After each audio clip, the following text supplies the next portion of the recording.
Adolero and the Stolen Love. Adolero, my daughter. You are such an indisciplined girl. Where are you now? Screamed Nyaugenya, her voice echoing through the compound. Silence. Not even chickens clucked in response. Adolero had vanished once again, slipping away like smoke on a windy day, to meet none other than her charming, sweet-talking, notorious chicken thief of a boyfriend, Obonyo. Nyaugenya had warned her countless times. That boy is trouble. He doesn't even own a feather, yet he always has chicken. But love, as they say, wears blindfolds.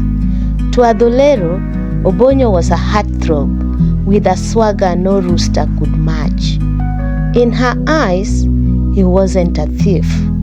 He was misunderstood and handsome.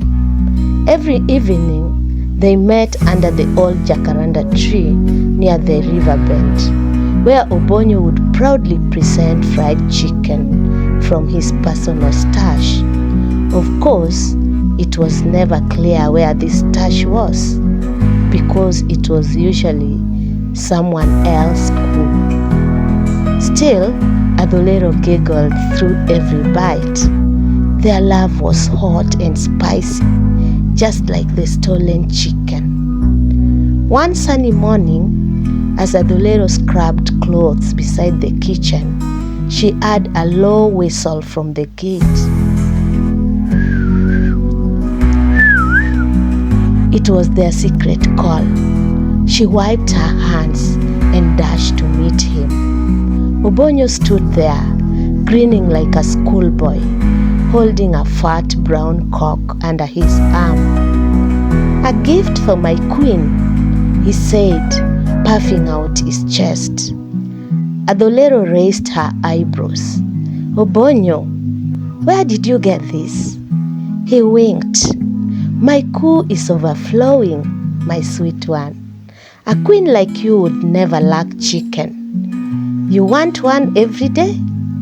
Say the word." She squealed with delight and threw her arms around him. They tiptoed into the house. Her mother wasn't home, and started plucking and boiling the chicken. It was going to be a surprise meal. Maybe even a peace offering. Maybe, just maybe, her mother would finally accept him. But just a few homesteads away, Nyaimbo, the proudest mother-in-law to be in the village, was searching frantically for her prized brown cock. It wasn't just any cock. It was the cock, the counterpiece of her son-in-law's dowry ceremony in 2 days. She stormed from house to house, barefoot and furious, asking everyone if they'd seen her bird. As she turned a corner, Nyaugenya's dog Kolela came bounding toward her, feathers hanging from its jaws. Brown feathers. She froze. Her heart sank. No, it can't be. But Kolela led her straight toward Nyaugenya's home, tail wagging and nose to the ground. Nyaimbo gasped and dashed back to gather reinforcements. 4 furious village women ready to raise dust. They crept behind Nyaugenya's house like spies and found the crime scene. Bones, feathers, and sizzling sufuria. Just as Nyaugenya was arriving home from the market, she saw the angry delegation charging towards her. "So it's you," shouted Nyaimbo. "You are the one stealing our chickens?" Nyaugenya blinked in confusion. "What? Me? I've just come from town. What is this madness?" "This madness," snapped Nyaimbo, is my cock, the only brown cock in the village, gone. I don't know anything about your cock, Nyaugenya snapped back.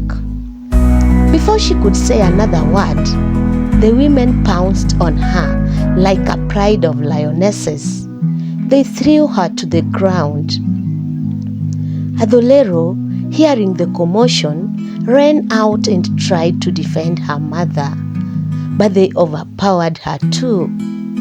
In a frenzy of shouting and feathers, the two were dragged straight to the chief's camp. News spread fast. Obonyo, ever loyal or maybe curious, followed them from a distance. When he arrived at the chief's camp, Nyaugenya spotted him and exploded with rage. "You again? You cursed chicken thief!" she yelled, lunging at him. But she missed and fell hard, groaning in pain. Ouch! Then she fainted. Everyone froze. Even the chief looked unsure. Adolero knelt beside her mother, shaking her, crying, begging, "Mama, please wake up." Obonyo tried to step in, but Adolero shoved him away. "Don't touch her! Don't touch me! I hate you!" she screamed, the illusion of love finally cracking. A moment passed, then another. Finally, Nyaugenya stirred. "Water! Please, someone give me water!" she whispered. No one moved except Adolero. She ran for water like her life depended on it. Returning, she pleaded with the chief. "I'll tell everything. Just let her rest first." When Nyaugenya sat up, the chief's face hardened. He stood and faced Adolero. "Speak! Who brought the chicken?" "It was Obonyo," she confessed in tears. "He brought it while Mama was away. He even helped me cook it." "So?" the chief thundered. Adolero dropped to her knees as the chief gently but firmly pushed her head down. "Let this be a lesson to you," he said. "A stolen love brings shame, not peace." He summoned his guards. "Fetch Obonyo, now!" Obonyo was arrested on the spot and carted away in a chorus of ululations and curses from the villagers. As for Adolero, she received a punishment so painful she couldn't sit on her bottom for weeks. The chief warned her in front of everyone.